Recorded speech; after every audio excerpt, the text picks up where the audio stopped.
Por el final. ¿Qué mirá, bobo? ¿Qué mirá, bobo? Anda para allá, bobo. Anda para allá. My father is gone. Even saying those words still doesn't feel real. For almost my entire life, whenever something important happened, there was one person I knew I could call. My father. If I won, he was there. If I lost, he was there. If the world praised me, he was there. If the world criticized me, he was there too. And now, for the first time in my life, I can pick up my phone and there is no reason to call him. Because he won't answer. My father, Jorge Messi, has died. He was 68 years old. People will remember him in many different ways. Some will remember him as Lionel Messi's father. Others will remember him as the man who represented me for so many years. Some will remember seeing him in stadiums, in meetings, outside training grounds, or sitting quietly while the cameras focused on me. But those descriptions mean almost nothing to me today. Because to me, he wasn't an agent, he wasn't a representative, he wasn't the man standing behind Lionel Messi's career, he was simply Dad. And losing him has made me understand something I thought football had already taught me. There are different kinds of loss. I know what it feels like to lose a final. I know what it feels like to stand on a football pitch while another team celebrates. I know what it feels like to disappoint millions of people. I know what it feels like to walk into a dressing room where nobody knows what to say. But none of those defeats prepared me for this. Because after losing a match, eventually you play another one. After losing a tournament, another tournament comes. After missing a chance, sometimes football gives you another chance. But when you lose your father, there is no next match. There is no second leg. There is no extra time. There is only silence. And memories. So many memories. Since he passed away, strange things have been coming back to me. Not the moments people might expect. I am not constantly thinking about the biggest stadiums. I am not thinking first about the Ballon d'Ors. I am not thinking about Champions League finals. I am not even thinking about the World Cup trophy. I keep remembering ordinary things. His voice. His expression when he was worried. The way he looked at me without needing to say anything. The way he could tell something was wrong before I explained it. The arguments we had. The conversations nobody else heard, the journeys, the waiting, and sometimes I keep expecting the phone to ring. There are moments when something happens, and my first instinct is still, I should tell Dad. Then reality returns. I can't. That may be the hardest part of grief. Your habits do not understand that somebody has gone. Your heart continues behaving as though they still exist somewhere nearby. I have spent almost 40 years being his son. You cannot erase that instinct in a day. And lately I have been asking myself one question again and again. Who would Lionel Messi have become without Jorge Messi? Maybe people expect me to answer that easily. They see the career. Barcelona, Argentina, Paris, Miami, the trophies, the goals, the records. But they don't always see how close everything came to becoming a completely different story. To understand what my father meant to me, you have to forget the footballer people know today. Forget the number 10. Forget Barcelona. Forget Argentina. Forget the World Cup. Go back to Rosario. Go back to a small boy who didn't know anything about fame. That boy was me. Football was almost everything I wanted. If there was a ball, I wanted to play. I didn't understand careers. I didn't understand contracts. I didn't understand what becoming a professional footballer really meant. I only understood one thing. I loved the ball, and my father saw that before almost anyone else understood where it might lead. He watched me play when there were no television cameras. He watched when nobody was asking for photographs. He watched when Lionel Messi was simply Lionel, a little boy from Rosario chasing a football. Maybe that is why his opinion always meant something different to me. Everybody else met the footballer later. My father knew the boy first. And when I was still that boy, our family discovered that I had a growth problem. At that age, you don't fully understand the seriousness of medical conversations. Adults speak around you. They lower their voices. You notice their expressions.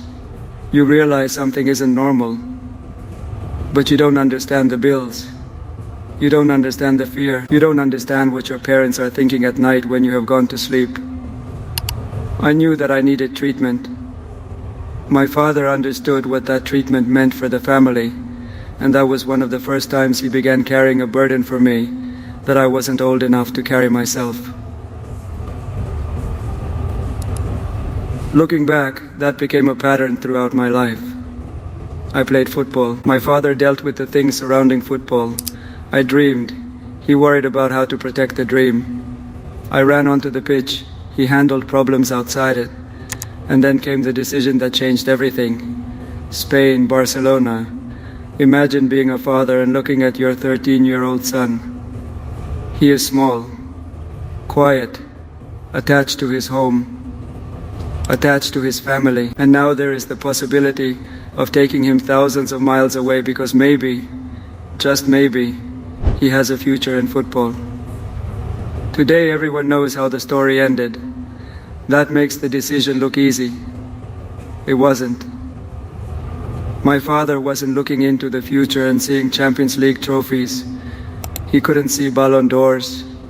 He couldn't see the Camp Nou chanting my name. He couldn't see Argentina lifting the World Cup. All he could see was uncertainty. But he went forward anyway. That is something I think about now more than ever. It is easy to support a decision when you already know it will succeed. My father supported me without knowing. He took the risk before there was any guarantee. And when we arrived in Spain, the dream did not instantly become beautiful. I missed home. I missed Rosario. I missed the people I had grown up around. I was still a child. There were days when everything seemed enormous. Barcelona was enormous. The expectations were enormous. The distance from home felt enormous. But whenever I began to doubt myself, there was still that familiar presence. My father, he had already taken one enormous risk for me.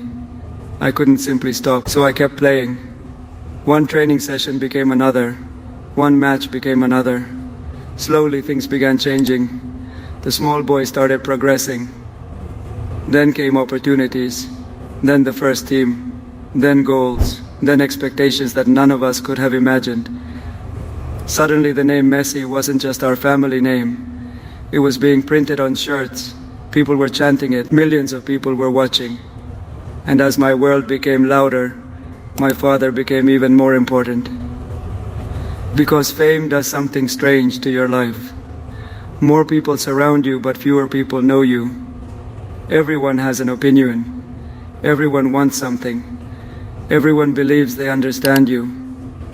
But your father remembers who you were before any of it mattered. He became my representative and handled so much of the business surrounding my career. Sometimes that complicated our relationship. There were moments when I wasn't speaking only with my father. I was speaking with the person representing Lionel Messi. Contracts had to be discussed. Decisions had to be made. Clubs had to be dealt with. The career became enormous. But beneath all of that, there was still the same relationship. Father and son. We disagreed sometimes. Of course we did. People sometimes imagine that successful families never argue. That isn't reality. We could become frustrated. We could see things differently. But there was always one thing I never questioned. He wanted to protect me. People saw the trophies coming. League titles, European nights, individual awards. Records, but my father had seen what happened before the trophies. That's why success could never completely change the relationship between us. Then there was Argentina. Argentina was different. Playing for my country gave me some of the greatest happiness of my life. It also gave me some of my deepest football pain. For years there was always one question: could Messi win with Argentina? It followed me everywhere. People compared me, criticized me, questioned whether I cared enough, questioned whether I was Argentine enough. Sometimes those words hurt more than I admitted. And my father knew. Parents understand pain their children try to hide. There were finals we lost. There were nights when I couldn't understand why the national team dream continued escaping me. At one point I even felt I had reached my limit, but my family remained around me. And eventually, everything changed. Argentina began winning. The pressure that had followed me for years slowly transformed. And then came 2022. The World Cup. Even now I struggle to describe what lifting that trophy meant. People saw me holding it. They saw the smile. They saw Argentina celebrating. They saw millions of people in the streets. But when I held that trophy, I wasn't thinking only about myself. You cannot reach a moment like that alone. I thought about everyone who had carried some part of my journey, my family, my teammates, people who believed in me, people we had lost, and of course my father. Because he had been there before the World Cup dream even existed.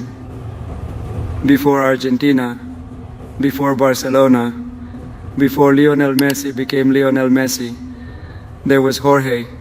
He had already won something much bigger than a football match. He had helped his son reach a life that once looked impossible. For a while I believed that 2022 had completed the story. Maybe it should have. I had finally won the World Cup. My father had seen it. He had watched his son reach the one place everybody said he had to reach. What else did we need? But football is strange. You achieve something, and soon you begin thinking about the next challenge. And as I grew older, I became increasingly aware that there would not be endless opportunities. My body wasn't 25 anymore. Every season mattered differently. Every tournament might be the last. And somewhere during that period, another reality entered our lives. My father's health began becoming a concern. Suddenly, the man who had worried about me for decades became the person I was worrying about. That changes you. As children, even when we become adults, some part of us believes our parents are permanent. Your father has always existed, so your mind quietly assumes he always will. Then one day, you begin noticing weakness where you once saw strength. Medical appointments, conversations, uncertainty, you begin looking at time differently. And that is where football and family became mixed together inside my mind. Every match suddenly carried another feeling. I didn't know how many more matches my father would watch. I didn't know how many more times I would return from the pitch and discuss what happened with him. When another World Cup came around, I tried to focus only on football. But that is impossible. You don't stop being a son because you walk into a stadium. You don't leave family fear in the dressing room, you carry it onto the field. I tried not to show it. I had spent my entire career learning how to play under pressure, but this was different. There was one thought I couldn't completely remove. I wanted to give my father one more beautiful memory. Not because we needed another trophy, not because the world needed more proof, not because my career depended on it. I simply wanted him to smile. One more time. I wanted him to forget illness, forget hospitals, forget fear, just for a night. I wanted him watching his son and celebrating again. That desire became stronger as the tournament went deeper. Every victory brought us closer, and slowly I allowed myself to imagine it. One more final, one more World Cup, one more photograph with the trophy, maybe one more moment my father and I would remember forever.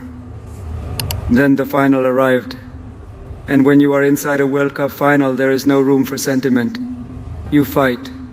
You run. You compete. You try to make the right decision in seconds. But somewhere inside me, beneath all the noise, was my father. Every time I looked at the clock, I knew what was at stake. Not only for Argentina, for me. Emotionally, personally, I wanted this one for him. But football doesn't care what story you want it to write. Sometimes there is no perfect ending, and when the final was over, we hadn't achieved what I had imagined. I remember standing there with a strange feeling. I had experienced football disappointment before, but this one entered somewhere deeper. I wasn't thinking about proving myself. I had already experienced the greatest victory with Argentina. I wasn't thinking about what critics would say. I was thinking about Dad. I kept thinking I wanted to give you one more. I wanted one more celebration, one more smile, one more night when you could forget everything else. And I couldn't do it. That thought followed me away from the stadium. Of course, logically, I knew how ridiculous it was. My father had never measured his love for me in trophies. But guilt isn't logical. Love isn't always logical either. When someone you love is ill, you begin believing small things might somehow change bigger things. Maybe good news will make him stronger. Maybe happiness will help. Maybe one beautiful moment will somehow stop time. And then came the news I was never ready to hear. My father was gone. Suddenly that football disappointment became mixed with something infinitely more painful. For days my mind kept going backward, to our final conversations, to Barcelona, to Rosario, to the World Cup, to everything. And then came the cruelest thoughts. What if we had won? What if I had created one more moment? What if that happiness had somehow helped him? What if the disappointment of watching his son lose had hurt him more than anyone realized? Those thoughts are not medicine. They are not facts. They are grief. But grief does not care about logic. It creates questions nobody can answer. For a moment, I even allowed myself to imagine that our defeat had broken his heart, that perhaps watching his son fall short one final time had added another weight to a body already fighting illness. And when you are grieving, an impossible thought can feel completely real. I blamed myself. I blamed football. I replayed moments. I replayed the final. Maybe one different pass, one different shot, one different movement, one different result. But eventually I had to understand something. My father's illness was his battle. A football scoreboard did not decide his life. He didn't need another trophy from me. That was something I had invented inside my own grief. And once I began understanding that, another memory returned. Not the final. My father had already seen me become world champion. He had already seen me achieve the dream that had followed me almost my entire life. But even that wasn't the most important thing. He had seen his son grow up. He had seen me become a husband, a father. He had seen his grandchildren. He had watched a 13-year-old boy leave Rosario and build an entire life. Maybe that's what parents actually care about. Not whether you won another trophy, whether you became a person they could be proud of. I understand that differently now because I have children of my own. When I look at my sons, I don't calculate their value through achievements. I don't need them to become footballers. I don't need them to lift trophies. I need them to be happy, healthy, good people. And suddenly I understand my father in a way I couldn't when I was young. Perhaps whenever I thought I was playing to make him proud, he was already proud. Before Barcelona, before the goals, before Argentina, before the world knew my name. He was proud because I was his son, and that realization has changed how I remember him. Today, when people ask about Jorge Messi's role in Lionel Messi's career, I don't know how to answer with numbers. Was he responsible for 20%? 50% more? Life doesn't work that way. Remove one decision my father made when I was young and everything could have changed. Maybe there is no Barcelona. Maybe there is no Camp Nou. Maybe there are no Ballon d'Ors. Maybe there is no Argentina story, as people know it. Maybe there is no World Cup. One parent's decision can change an entire life. He looked at uncertainty and said, "We'll try." And because he was willing to try, I was given the opportunity to become everything I became. That is why I don't want people to remember my father only because he managed parts of my career. Remember the father. Remember the man willing to move his family because his child had a possibility. Remember the man sitting beside football pitches when there were no cameras. Remember the person who dealt with problems so his son could concentrate on playing. Remember the man who stood behind the story long before anybody knew it would become historic. And now I have one regret that has nothing to do with football. I wish I had told him more often that I understood. When you're young, sacrifice becomes normal. Your parents do things for you, and you accept them because that is simply what parents do. Only later do you understand the cost. The worry, the sleepless nights, the money, the fear, the responsibility, the decisions. I wish I could sit beside him now and tell him, "Dad, I understand. I understand what you risked. I understand what you carried. I understand why you worried. I understand why sometimes you were difficult with me. I understand why sometimes you pushed. I understand." But life rarely gives us the perfect final conversation. That is why memories become so valuable. And if somebody gave me the opportunity today to return to one moment with my father, people might assume I would choose the 2022 World Cup final. I wouldn't. I wouldn't choose Barcelona. I wouldn't choose one of my Ballon d'Or ceremonies. I wouldn't choose a Champions League victory. I would go much further back. Rosario before fame. Before money. Before the entire world began watching. I would find that little boy with a football. And somewhere nearby would be my father. Watching, maybe standing with his arms crossed. Maybe speaking to somebody. Maybe worrying about things I couldn't understand. And I would stop the boy. I would tell him, "Look at your father. Really look at him. One day you are going to travel the world. One day stadiums will chant your name. One day people will argue about whether you are the greatest footballer who ever lived. One day you will lift the trophy you dream about. But none of those moments will last forever. So look at him now. Because this ordinary afternoon will someday become more valuable than every trophy. If I could return as the man I am today, I would walk toward my father. I wouldn't tell him what was going to happen. I wouldn't tell him about Barcelona. I wouldn't tell him about Argentina. I wouldn't tell him about the World Cups. I would just hug him. And I would say, "Thank you. Thank you for believing before the world believed. Thank you for taking me to Spain. Thank you for protecting the quiet little boy inside the footballer. Thank you for standing beside me when people loved me. Thank you for standing beside me when they criticized me. Thank you for helping me after defeats. Thank you for celebrating victories. Thank you for being there when I finally became world champion. And thank you for never making me feel that I had to win one more trophy for you to love me." For a short time after your death, Dad, I couldn't understand that last part. I thought about the final. I thought about the trophy I couldn't bring home. I wondered whether that disappointment had hurt you. I wondered whether somehow I had failed you in the final chapter. But I know now that was grief speaking. You had been fighting an illness, and football could never define what happened to you. I wanted another World Cup because I wanted to give you another moment of happiness. But you didn't need it. You already had me. And I already had something more valuable than any trophy. I had you. That is what hurts now. Not the final I lost, the father I lost.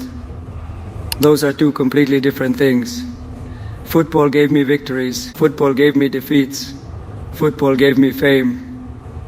Football gave me a life beyond anything the boy in Rosario could have imagined. But my father gave me the opportunity to experience all of it. Without him, perhaps there is no Lionel Messi story. So when people remember Jorge Messi, don't remember him only as the father of a famous footballer. Remember that before Lionel Messi belonged to Argentina, Barcelona, or millions of fans around the world, he belonged to a family. He was someone's little boy. And there was a father standing behind that little boy saying, "Keep going." Today the stadium feels a little quieter to me. Victories will feel different. Defeats will feel different. There will be moments when I instinctively look for him. There will be things I still want to tell him. And I know there will be days when the grief returns without warning. But I also know something else. Every time I walk onto a football pitch, part of his story walks with me. Every sacrifice, every journey, every risk, every difficult decision, everything that brought that little boy from Rosario to the biggest stages in football. My father is gone, but what he gave me isn't. And maybe that is how people we love survive. Not physically, but inside the people they helped create. One day my own football career will end. The stadium lights will eventually go out. Someone else will wear the shirts. Someone else will score the goals. Records will be broken. New stars will arrive. Time will move forward. But when everything connected to Lionel Messi, the footballer, eventually becomes history, one truth will remain. Before I was any of those things, I was Jorge Messi's son. And after everything football has given me, perhaps that will always be one of the identities I value most. Dad, I wanted to give you one final perfect ending. Now I understand that life doesn't always give us perfect endings, but you gave me something better. A beginning. You gave the boy from Rosario a chance, and everything that happened afterward came from that chance. So this isn't the story of the World Cup I couldn't win for you. It is the story of the life you helped me build. And wherever you are now, I hope you know one thing. Every goal carried part of your sacrifice. Every trophy carried part of your courage. Every time I stood back up after falling, part of your strength was inside me. I will miss your voice. I will miss your advice. I will miss our conversations. I will even miss our arguments. But most of all, I will miss being able to look across a room and simply know that my father is there. Goodbye, Dad.